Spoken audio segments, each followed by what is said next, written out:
Saludos devs y bienvenidos nuevamente al curso de RESTful API con .NET Core 3.1. En el video de hoy veremos las diferentes formas que tenemos para crear una API.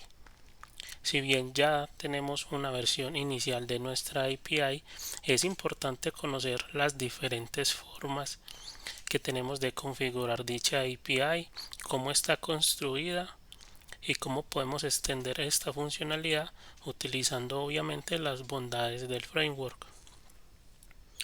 Adicional a esto, veremos cómo hacer nuestras validaciones a los requests utilizando la librería o el paquete Nugget llamado Fluent Validation. Muy bien, vamos a empezar.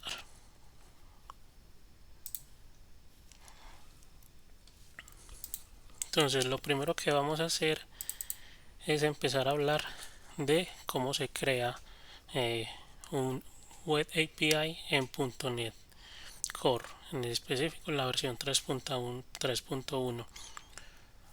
Ya hemos visto, ya tenemos una funcionalidad base, vimos que es relativamente muy fácil con prácticamente el Visual Studio y el framework nos permite crear una API en muy pocos pasos. Le dimos clic derecho a crear a controladores y nos agrega un nuevo controlador.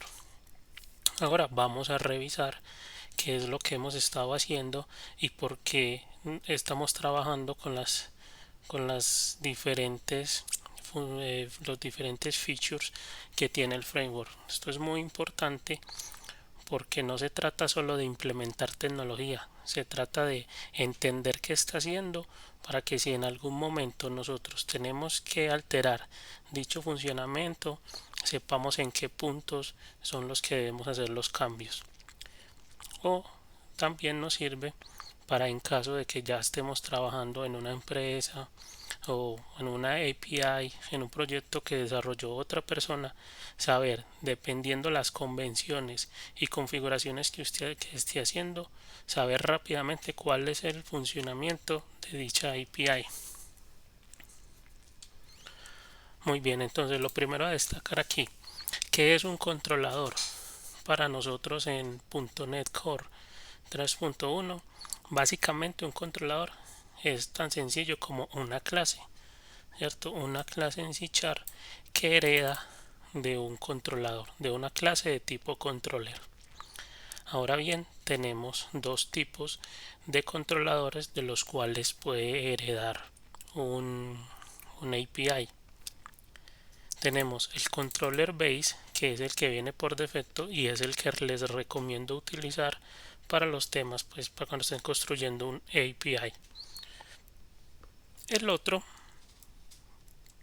es simplemente controller. Como podemos ver, yo le cambié controller base por controller y el funcionamiento es exactamente el mismo. Muy bien, ahora ¿qué los diferencia? ¿Por qué utilizar controller base en vez de controller? Controller base está creado específicamente para trabajar con APIs, es decir, que nos va a agregar diferentes objetos que nosotros podemos utilizar para a la hora de trabajar con este tipo de aplicaciones como como lo es el HTTP request, el model validation, cositas así de ese estilo. Ahora, ¿qué contiene el controller? El controller contiene, digamos que exactamente lo mismo, nos sirve para lo mismo, para trabajar con APIs, pero adicional nos agrega los features para trabajar con MVC. Es decir, si nosotros estuviéramos trabajando con el modelo vista controlador en una aplicación web, al nosotros heredar de la clase controller, le estamos diciendo a este controlador que tenga acceso a trabajar con con las vistas y pues con las diferentes partes que componen el patrón MVC. Obviamente pues nosotros tenerlo aquí para nuestra API que simplemente nos va a exponer información, pues es llenarle es ponerle más cosas de las que se necesita, que en la mayoría de los casos pues resulta contraproducente. Entonces ya saben, es muy importante. Cuando les recomiendo trabajar con controller? Cuando ustedes en un mismo controlador vayan a utilizar tanto funcionalidades de MVC, están haciendo una aplicación web normal y quieren en ese mismo controlador poder invocar a APIs. En ese caso es muy válido utilizar el tema de controller. Si su proyecto es simplemente una API, el controlador que debemos utilizar es controller base. Muy bien. Entonces eso es lo primero que quería validar. Lo otro que vamos a mirar es el tema del API Controller.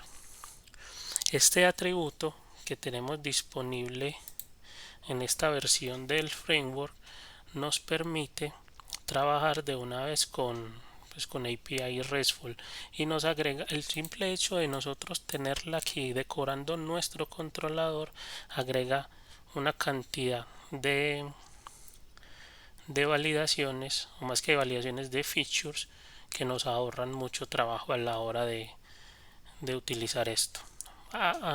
Features como cuáles, los más importantes a destacar.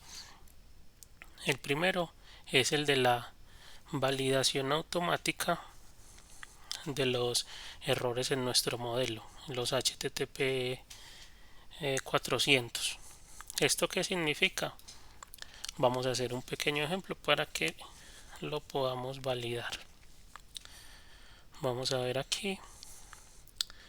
Entonces recuerden que cuando nosotros trabajábamos con, bueno, de pronto para los que han trabajado antes con MVC, era o en Web APIs en versiones anteriores a la 3 y a la 2.2. De hecho, este API Controller está disponible desde la versión 2.2. Era muy común encontrar este tipo de código. Model state .isValid. Y vale, preguntamos aquí que si el modelo, es decir, lo que le estaban recibiendo no era válido, nosotros qué hacíamos, devolvíamos un mensaje. Vamos a hacerlo por decir acá,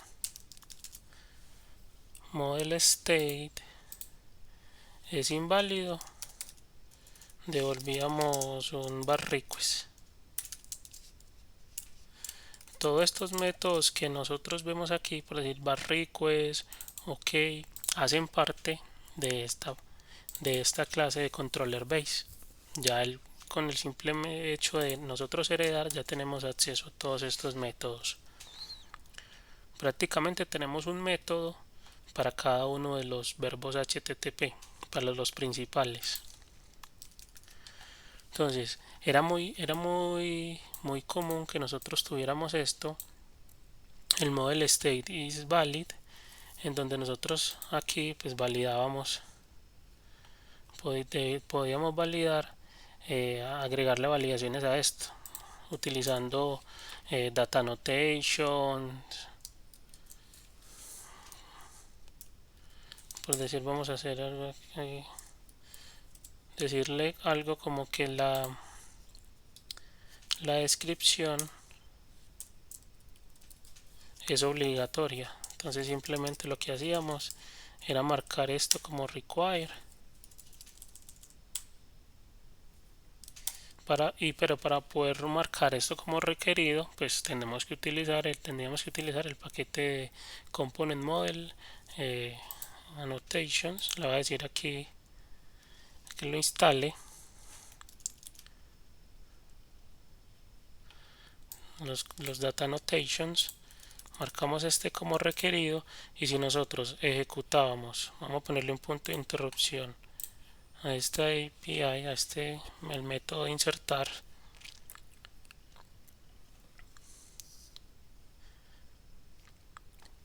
y lo ejecutábamos desde aquí. Entonces si nosotros no le mandábamos la descripción, vamos a ver qué pasaba.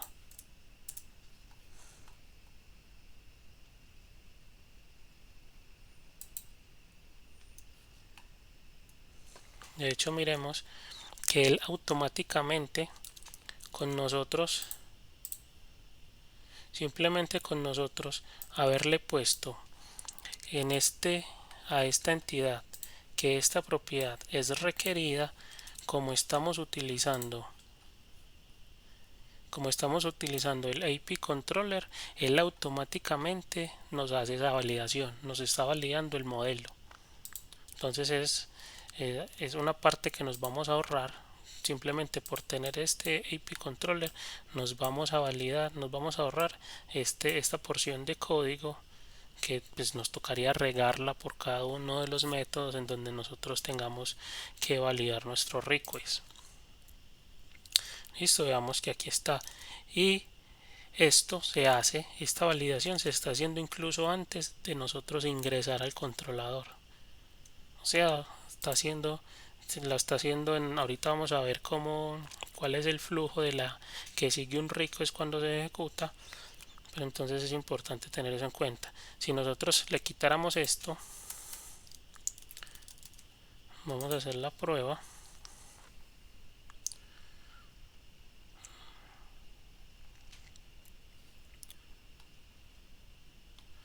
Muy bien, entonces ya está ejecutando. En la prueba vamos a hacer lo siguiente. Le damos a enviar y vean que como ya no tenemos el AP controller aquí decorando nuestro controlador, no tenemos este atributo, pues ya dejó de aplicar la validación implícita del modelo. Quiere decir que ya esa tarea nos toca a nosotros hacerlo. Entonces él vendría aquí, decía de validar si el modelo pues hace la validación de si el modelo cumple como con las condiciones que nosotros le pusimos. Aquí dice que no, obviamente no. Y si venimos a validar el resultado, él nos dice, no, vea, descripción, el campo de descripción tiene un error y ese error dice que el campo es requerido, ¿cierto? Esta es una forma de hacer esa validación. Como vemos, pues es muy común que se lo vayan a encontrar en sus trabajos, porque es como la forma como se trabajaba antes. Ahora ya teniendo este AP controller, simplemente ya podemos omitir estas líneas de código y la validación se va a seguir ejecutando. Ahora igual nosotros podría llegar el caso, de hecho lo vamos a hacer en este video más a modo de ejemplo, que incluso nosotros teniendo este AP controller nosotros queramos deshabilitar esa validación que está haciendo el AP controller y simplemente utilizar los otros features que nos permite el uso del AP controller. Listo, ya ahorita lo vamos a hacer. Bueno, de hecho vamos a hacerlo de una vez. Para eso, entonces vamos a hacer lo siguiente. Voy a devolver el código, este model state. Ya aquí lo tengo habilitado. Y para deshabilitar esa validación del AP controller, lo vamos a hacer como siempre en el startup, que es donde nosotros registramos todos nuestros middlewares y las configuraciones que queremos tener. Muy bien, entonces para eso lo haremos aquí. Tenemos que hacerlo después del método addController, ahí en el mismo método. Y lo único que tendríamos que hacer es decirle, queremos configurar punto configure API Behavior Options. Es decir, queremos configurar las opciones de comportamiento de nuestra API. Aquí lo único que haríamos sería decirle lo siguiente: abrimos y cerramos llaves, options punto, hay uno que se llama suppress model state invalid filter, es decir, esa funcionalidad que estamos haciendo de validar nuestro estado, el model state de nuestro modelo. Si le decimos que suprimir, le podemos decir aquí que true, que lo queremos suprimir, y con esta línea de código ya le estamos diciendo que listo, vamos a seguir utilizando IP Controller porque nos interesa para otras funcionalidades, pero no queremos que nos valide el modelo. Nosotros lo queremos hacer así, validándolo de forma manual, o simplemente que nos lo valide, que lo valide, que lo valide validándolo con otra técnica. Hagamos la prueba y en este caso, aún teniendo IP Controller, nos debe ingresar al controlador para nosotros hacer esa validación de model state. Bueno, otra cosa que quiero que miremos bueno, ya aquí ya no está, pero la respuesta que nos devolvía. Recordemos que nos devolvía el error, un objeto que contenía el error y diferentes propiedades como el stack trace, el status code del error y todo este tipo de cosas. Vamos a ver acá cómo lo mostraría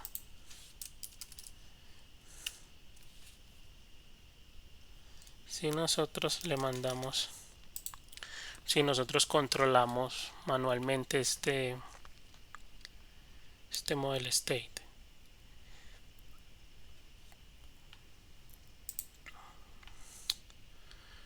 Muy bien, ya vamos a ver aquí. Entonces, si yo lo ejecuto, él entra al post, es decir, no hizo la validación implícita del IP controller porque se la deshabilitamos. Y él viene aquí y pregunta, listo, bueno, el model state es válido o no es válido. Dice que no. Entonces voy a devolver un bad request, es decir, un 400 con los errores que me están generando. Le digo continuar y ahí está. Entonces, aquí vemos dos diferencias. La primera, pues obviamente que nosotros ya nos toca hacer la validación manual. Y lo otro es que nos tocaría, no, estamos viendo que está utilizando una estructura mucho más simple, en donde aquí muestra el tipo, el nombre del campo que está fallando, pues que tiene esa validación y la descripción. Ahora, obviamente hacerlo así pues es un poquito más complicado porque pues, pensando en el cliente, porque cuando el cliente trate de serializar esto, pues algunas veces va a decir descripción, otras veces va a decir user ID y otras veces va a decir cualquier otra propiedad. Entonces sí, se le presentaría un poquito difícil para serializar esto.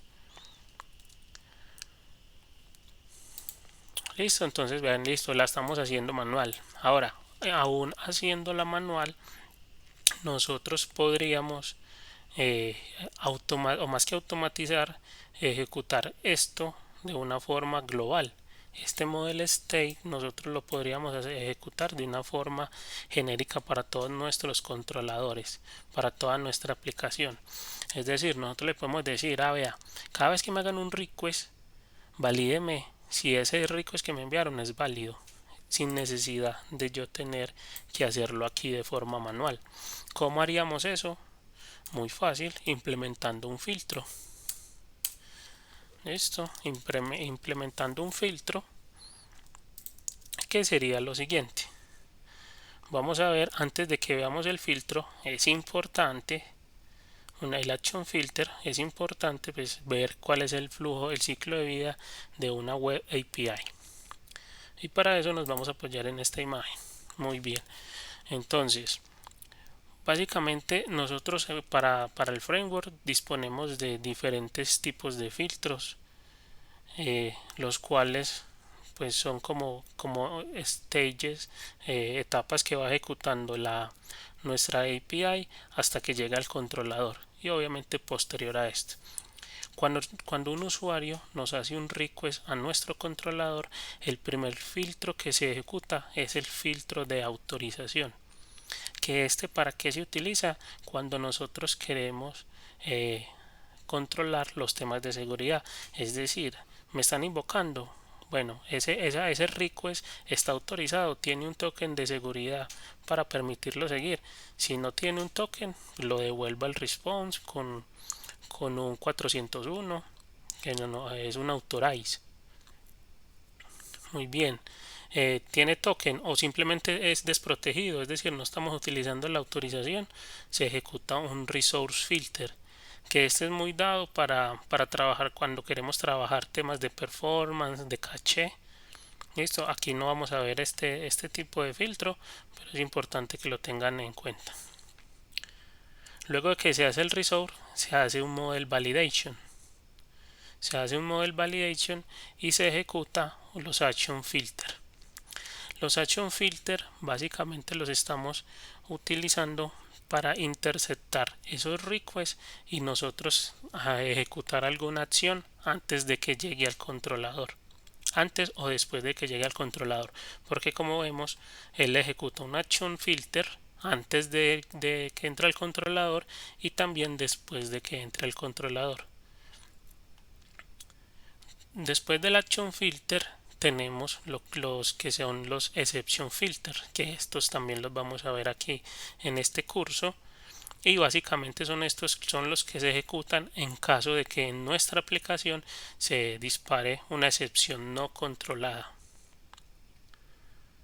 Si no se genera ninguna excepción, se ejecutan los action result o los result filter, que nosotros los utilizamos o los digamos que los podemos interceptar si queremos hacer transformaciones en la respuesta. Es decir, nosotros estamos por defecto nos devuelve un JSON, queremos que nos devuelva un JSON pero con una estructura mucho más compleja, de pronto o ni siquiera es un JSON, es un formato que nosotros estamos definiendo, lo podríamos hacer ahí, ¿cierto? No es muy común, pero también tenemos esa posibilidad. Y luego de que el último, ese es el último que se ejecuta, el result filter ya se devuelve nuevamente al result filter y por último llega la respuesta al cliente. Entonces ese es el flujo de la aplicación y es importante que nosotros como desarrolladores.net lo tengamos claro para saber, dependiendo la funcionalidad que queramos implementar, saber a qué punto debemos atacar. Muy bien, entonces como les decía, queremos hacer que este model validation, esa validación, la hagamos, la hagamos antes de que entre al controlador. ¿Qué quiere decir esto? Que lo vamos a hacer justamente aquí. De hecho, mira que aquí nos dicen que este punto entre el resource filter, después de que se ejecute el resource filter y el controlador, se ejecutan los action filter. Aquí en este punto es donde se deberían hacer las validaciones del modelo. Entonces vamos a crear un action filter para que de forma global todos los requests tenga que ejecutar esa línea de código de preguntar si el modelo es válido. Listo, muy bien, entonces vamos a hacer esto y lo hacemos de la siguiente forma. Venimos acá, eso lo vamos a hacer obviamente en nuestro proyecto de infraestructura. Vamos a crear un nuevo filtro que se va a llamar validation filter.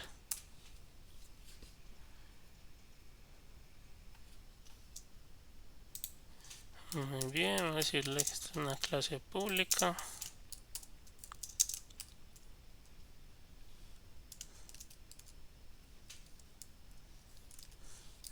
Vamos a decirle async action filter, si mal no recuerdo, abstraction,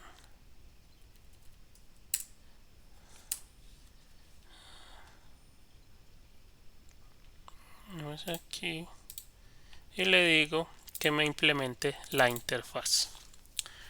Muy bien, entonces aquí, bueno, digamos que para los action filters tenemos dos formas de crearlos. Tenemos la forma de crear un action filter que es así, que es síncrono, que lo haríamos simplemente quitando la palabra sync. En este caso lo vamos a hacer asíncrono para todos los temas pues de no tanto de rendimiento, sino de no bloquear pues como la invocación de la API. Entonces, este método on action execution async es el que se ejecuta antes, es el que se va a ejecutar cuando se invoque el request hacia nuestro controlador. Entonces aquí estamos recibiendo un contexto y un delegado. Esto básicamente esto es que para que continúe el ciclo o el flujo del pipeline si en caso de que no ocurra ningún error. Y eso lo hacemos así. Entonces vamos a preguntar si el contexto si el model state del contexto es válido, ¿cierto? Aquí vamos a negar esto. Es decir, si nuestro contexto no es válido, ¿qué vamos a hacer? Vamos a decirle algo tan sencillo como al resultado de esta petición, de este request que nos están haciendo, vamos a enviarle un bad request object result.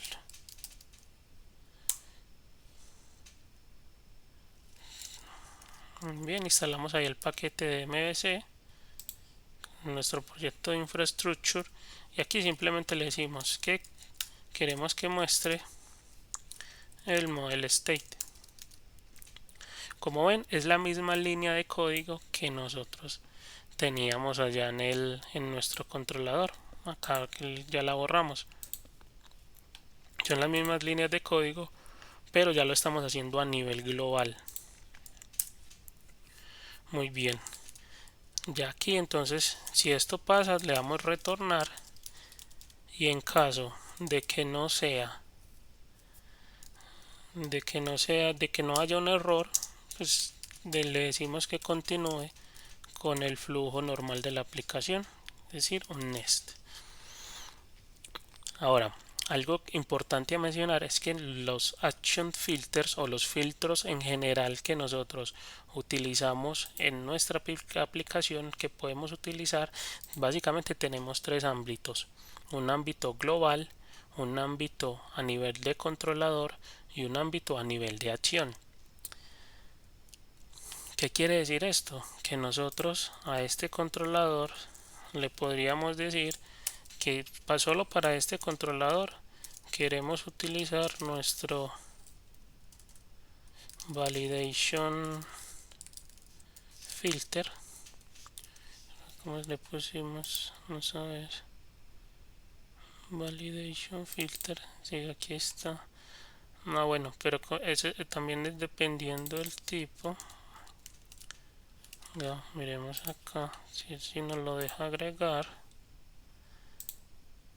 porque igual lo vamos a hacer de forma global, pero quiero validar aquí. Él no lo permite. Debe ser porque es asíncrono, no nos permite agregarlo aquí a nivel de controlador. Entonces vamos a agregarlo como si fuera un middleware, es decir, lo vamos a ejecutar a toda nuestra aplicación. Bueno, aquí esto se descontroló. Muy bien.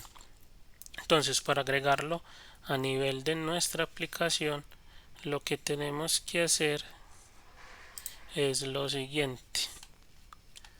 Venimos aquí en al final de nuestro código, de nuestro configure services, y le vamos a decir services. Vamos a agregar compatibilidad con MVC.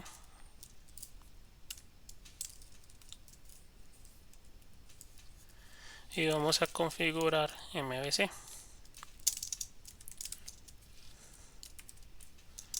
Aquí le diríamos simplemente, bueno, abramos las llaves.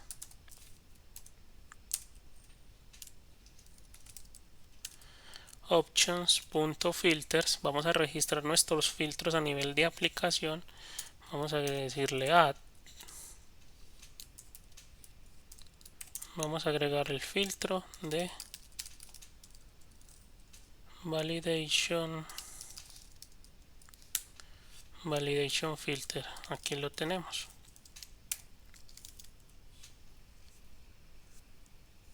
Muy bien, validation filter, y finalizamos ahí. Con esto que estamos haciendo, le estamos diciendo a nuestra aplicación que vamos a registrar un filtro de forma global. Listo. Entonces, cada request que se haga a nuestra aplicación, independiente del controlador que sea, se va a hacer la validación de los modelos. Entonces, en este caso, aquí ya no tenemos nuestra validación aquí de forma explícita, pero sin embargo, él va a seguir nuestra aplicación la va a ejecutar por ese filtro que nosotros agregamos.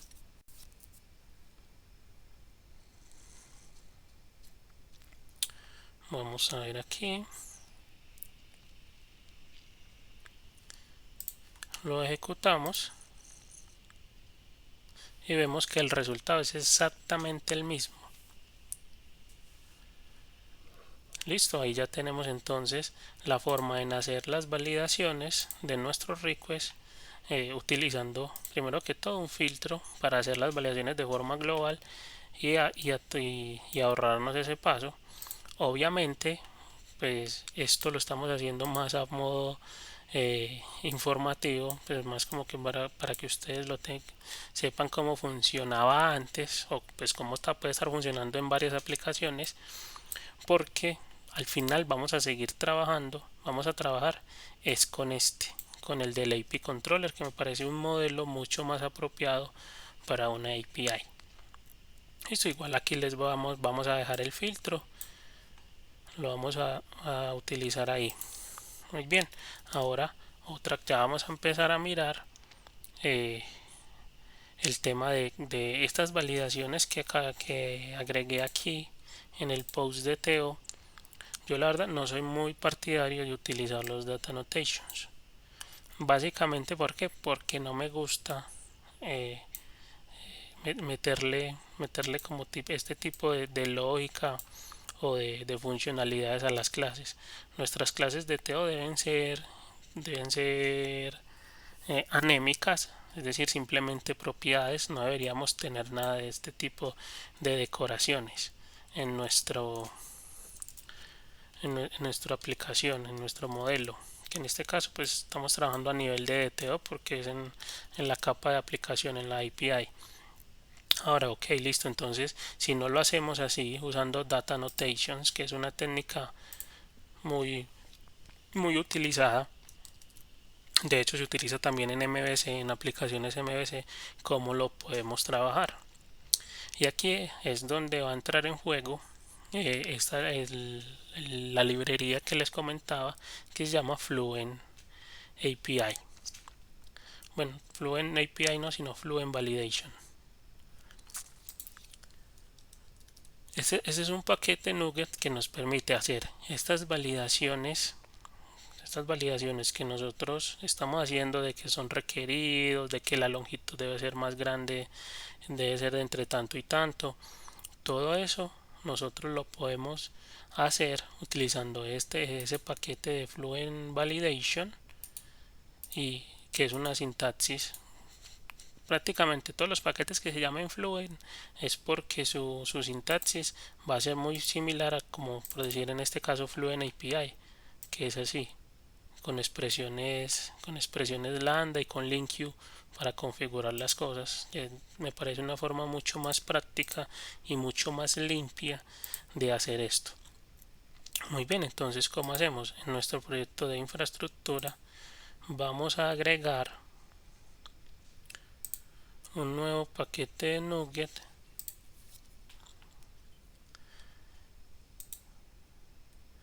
que se va a llamar, que se llama Fluent. Simplemente a escribir Fluent.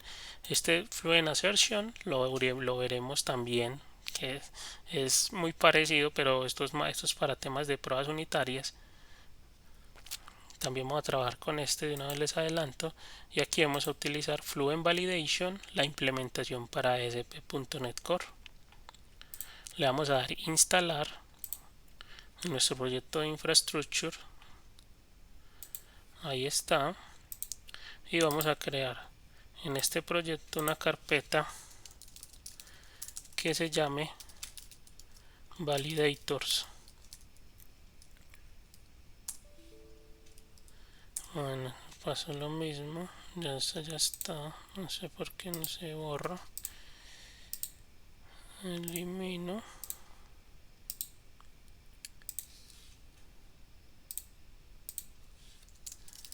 Muy bien, validators. Y en esta carpeta validators vamos nosotros a crear una clase por cada uno de los modelos que queramos validar. En este caso quiero validar el post, ¿cierto? Es post de TO. Simplemente le voy a poner post validator.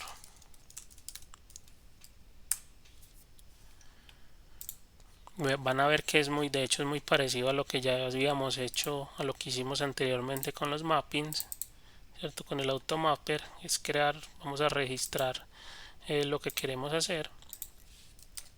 Y aquí entonces creamos una clase que se llame post-validator, pues en este caso que es para la entidad post, para las demás pues obviamente tendrán un nombre diferente.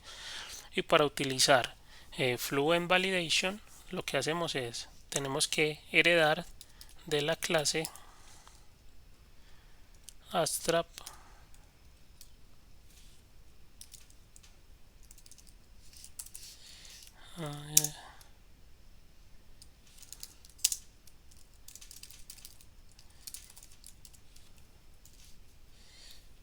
Abstract Validator y decirle que la clase que queremos validar es la clase post-DTO. Listo, ya con eso tenemos. En el constructor de esta clase vamos a definir las reglas de validación que vamos a utilizar para el post-DTO. Para eso utilizamos una sintaxis que simplemente vamos a definir una regla para, aquí vamos a poner el nombre de la entidad, que de hecho pues puede ser cualquiera, y vamos a decirle que queremos validar de la entidad post, del post DTO, queremos validar la propiedad descripción. Listo. Ahora, ¿qué queremos validar de esta descripción? Bueno, queremos que esta propiedad no sea nula. Adicional a esto, queremos que tengan una longitud que va entre los de 1, una longitud de 1, bueno, pongámosle una longitud de mínimo 5, bueno, le podríamos poner mínimo 10, y un máximo, que aquí pues podríamos validar la descripción en cuanto está en la base de datos, y pues obviamente todo ese tipo de cosas deben de coincidir en el post. Decimos que la descripción es de 1000. Bueno, obviamente 1000 pues, puede ser mucho o poquito. Aquí para temas de prueba vamos a ponerle 500, máximo 500. Bueno, de hecho pongámosle 15. Ahorita lo cambiamos es para que veamos las excepciones que nos genera. Listo, ya definimos dos validaciones en una sola línea de código, ¿cierto? Para el campo de descripción, ¿cierto?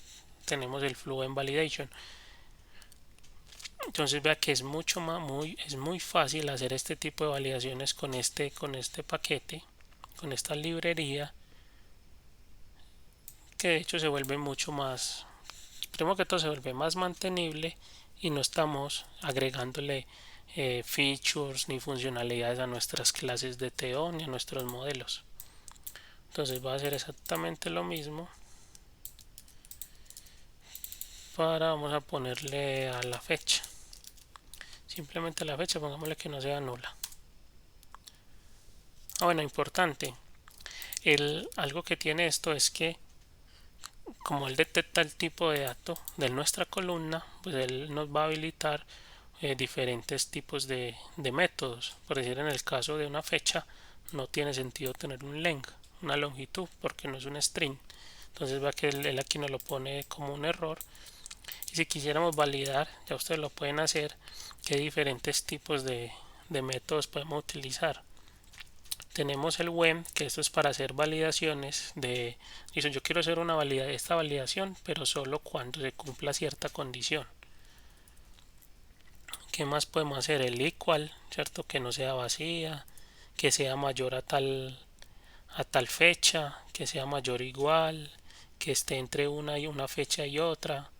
Entonces vemos que tiene demasiadas funcionalidades, que sea menor a tanto.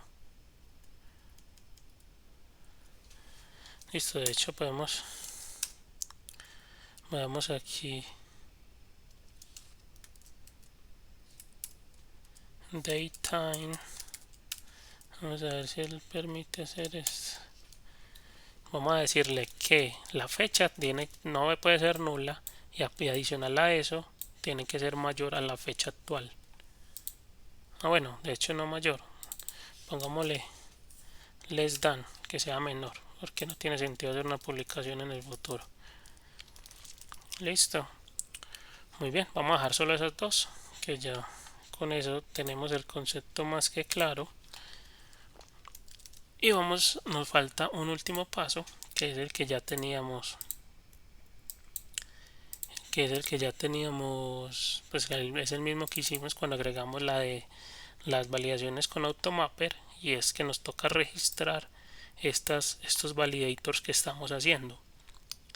Para agregar esos validators los hacemos aquí en el mismo método MVC, le ponemos add fluent validation, hacemos lo mismo, lo vamos a configurar.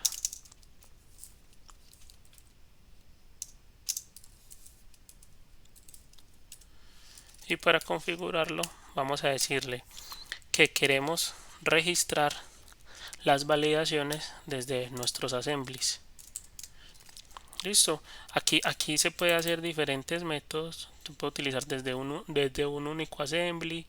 Yo lo estoy haciendo desde diferentes assemblies porque en nuestra clase, porque nuestros validators lo tenemos en una capa diferente a la de aplicación. Si lo tuviéramos en la misma capa, en el mismo web API, si lo tuviéramos aquí en una carpeta, lo haríamos con assembly y le diríamos que lo tome de los que sean startup, de la clase startup. Pero pues obviamente en este caso no nos aplica y hacemos exactamente lo mismo que hicimos con este.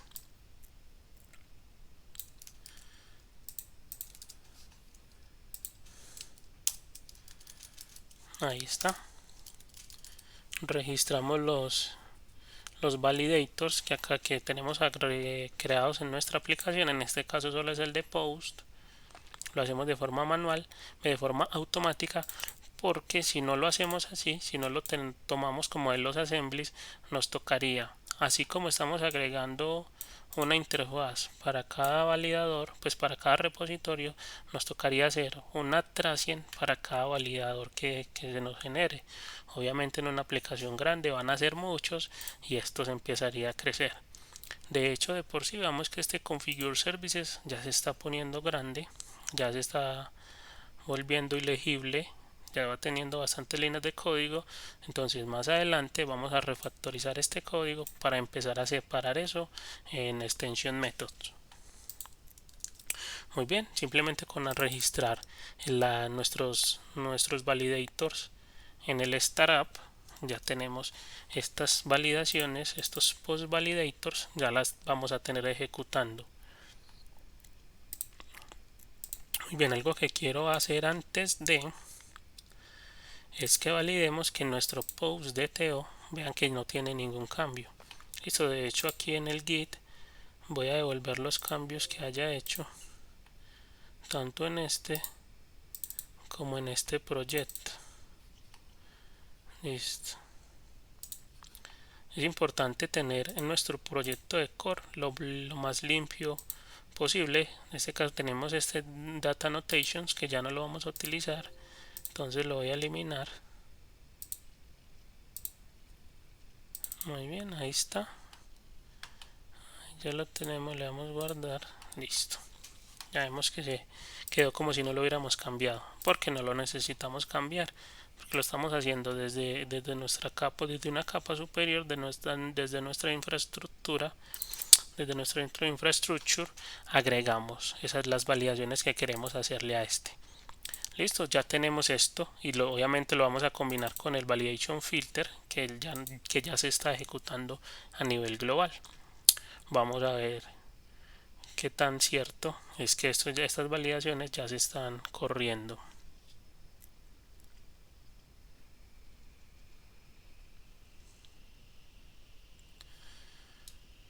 Muy bien, entonces venimos aquí, ejecutamos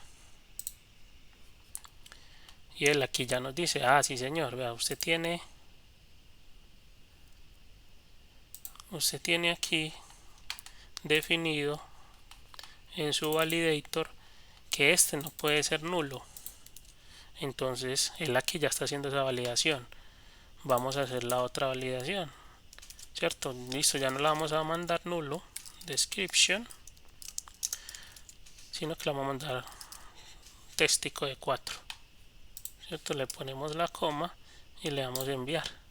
Él dice, ah no, venga que es que estás incumpliendo otra validación, que es que esta la descripción debe estar entre 10 y 15 caracteres y usted simplemente ingresó 4. Listo, veamos que este tipo de validaciones pues obviamente son un poquito más robustas. Para nosotros haberlas hecho de forma manual nos hubiera llevado un poquito más de tiempo y mucho más código. Aquí ya están implementadas, simplemente es utilizar el método que nosotros queramos. Tenemos aquí, ya si cumplimos la validación, ahora vamos a agregar más de 15, le damos a enviar, ahora saca lo mismo, de entre 10 y 15 pues ingresó 57. Entonces vemos que ahí ya está. Ahora vamos a hacer algo, vamos a quitar estas dos y le damos a enviar. Él aquí va cogiendo de a una,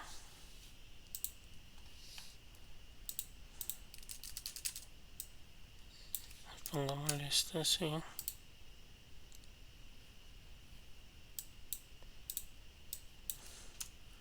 date, le damos a ejecutar. Él aquí ya, bueno, en este caso sí entró. Ok, hay algo importante que aquí falló, ¿cierto? Por el tema de la fecha, y es que se está presentando lo siguiente y tiene que ver con los con el tipo de dato que nosotros tenemos. Nosotros en nuestro validator le estamos diciendo que nuestra fecha no puede ser nula. Ahora, listo, cierto, eso tiene sentido, sí, mi fecha no puede ser nula, pero esta condición de no null nunca se va a cumplir. ¿Por qué nunca se va a cumplir? Porque una fecha, un tipo de dato date, nunca va a ser nulo, siempre va a tener una fecha por defecto.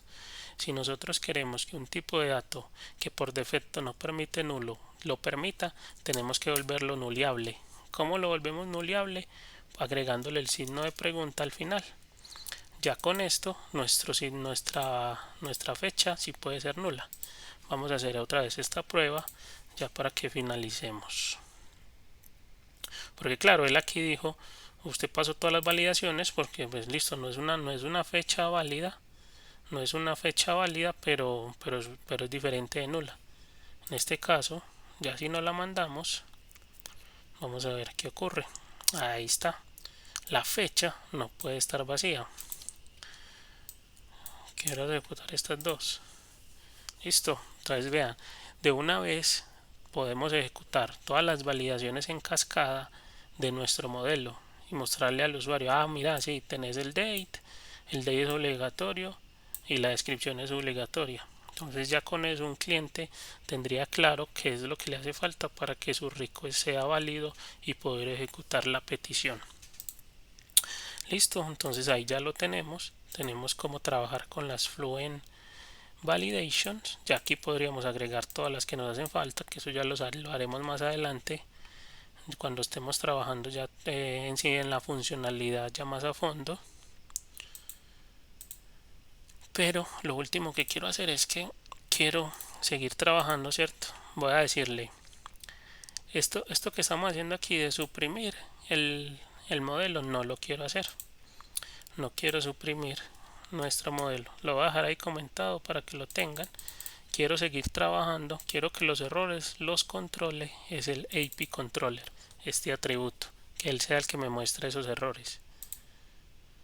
¿Por qué lo quiero hacer así? Básicamente por el formato en que se muestra. Listo, vemos que aquí se muestran esto ahí, fecha, description, que no es que diga mucho. Y a nivel para serializar un cliente esto, obviamente va a tener problemas porque siempre va a ser una propiedad diferente. Mientras que con este otro, que lo maneje el AP Controller, vemos aquí lo siguiente. Ya tenemos una entidad superior que se llama errores, donde tenemos un título, uno más errores han ocurrido, el status que es 400, y aquí ya un cliente lo podría mapear como un diccionario que tiene una llave key value, entonces quedaría mucho mejor. Muy bien, entonces ya en este momento pues hemos finalizado la parte de las validaciones. Para resumir un poco, vimos entonces cómo agregar la funcionalidad que tiene el AP Controller, porque utilizamos Controller Base, cómo podemos validar nuestro modelo haciendo uso del Model State, que ya lo tiene implícitamente validado el AP Controller. De igual forma creamos un filtro para hacer esa validación a nivel global, ¿cierto? Si no quisiéramos utilizar el AP Controller, o si simplemente esta respuesta que nos está volviendo no la queremos, no nos interesa este formato, sino que queremos tener un formato personalizado, tiene todo el sentido venir aquí y utilizar esto, y en vez de retornar el model state, retornamos el objeto que queremos que se muestre. Listo, y venimos aquí y vimos cómo crear las Fluent Validation implementando la clase Abstract Validator con la clase que queremos validar y registrando las reglas. Listo muchachos, eso es todo por el video de hoy. Espero nuevamente que les haya servido bastante, que lo puedan aplicar en sus proyectos.